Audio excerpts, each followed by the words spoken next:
News, जनजागृती साध्यम, हक्काचे लोकमाध्यम. भारतीय संविधानाचा विजय असो. भारतीय संविधानाचा विजय असो.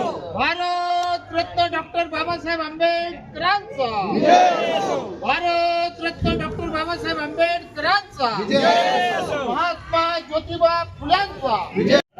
डॉक्टर बाबासाहेब आंबेडकरांचा डॉक्टर बाबासाहेब आंबेडकरांचा भगवान गौतम बुद्धांचा भगवान गौतम बुद्धांचा समोर डॉक्टर बाबासाहेब आंबेडकरांचा डॉक्टर बाबासाहेब आंबेडकरांचा छत्रपती शिवाजी महाराजांचा छत्रपती शाहू महाराजांचा महात्मा ज्योतिबा फुलेंचा डॉक्टर बाबासाहेब आंबेडकरांचा जब तक सूरज चांद रहेगा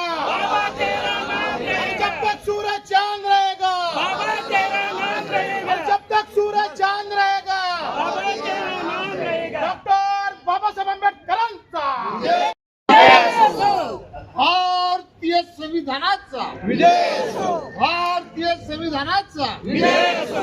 भारत रत्न डॉक्टर बाबासाहेब आंबेडकरांचा विजय असो. भारत रत्न डॉक्टर बाबासाहेब आंबेडकरांचा विजय असो. महात्मा ज्योतिबा फुल्यांचा विजय असो. छत्रपती शिवाजी महाराजांचा विजय असो.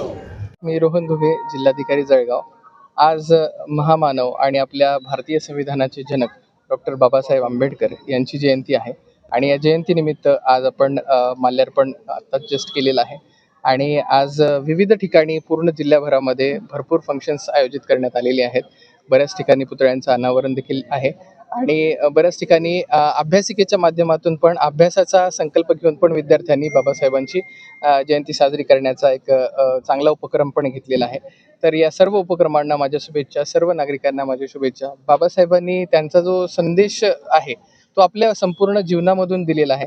त्यांच्या म्हणजे एवढ्या सगळ्या विषयांचा अभ्यास म्हणजे जवळपास त्यांना 66 विषयांमध्ये त्यांचा अभ्यास होता. जवळपास 9 लँग्वेजेस येत होत्या. जवळपास 20 वर्षांपेक्षाही जास्त त्यांनी सर्व धर्मांचा अभ्यास केला होता. भारताच्या संविधानाचे ते जनक आहेतच, परंतु त्यांनी इतर भरपूर साऱ्या गोष्टींमध्ये पण खूप मोलाचा वाटा दिलेला आहे. RBIच्या स्थापनेमध्ये पण मोठा वाटा होता. विविध ॲक्ट्स स्थापन करण्यामध्ये त्यांचा वाटा होता. त्यासोबतच मोठे पॉवरचे जे प्रोजेक्ट्स आहेत किंवा वॉटरचे प्रोजेक्ट्स आहेत, डॅमचे प्रोजेक्ट्स आहेत, या सगळ्यांमध्ये त्यांनी भारताला घडवण्यासाठी खूप मोठ्या प्रमाणामध्ये योगदान दिलेलं आहे. त्या सगळ्या योगदानाची आज आपण परत एकदा आठवण करून त्याला उजाळा देऊया आणि त्यांच्या आयुष्यातून प्रेरणा घेऊन आपल्या सर्वांच्या आयुष्याला कलाटणी देण्यासाठी पण आपण प्रयत्न करूया आणि त्यासोबतच या सर्व प्रयत्नांच्या माध्यमातून आपण भारताला विकसित बनवण्याचा प्रयत्न करण्याचा आज संकल्प सगळ्यांनी आज बांधला पाहिजे असं मला वाटतं आणि असं अभिवादन मी सर्वांना करतो आणि असं आवाहन सर्वांना करतो. धन्यवाद.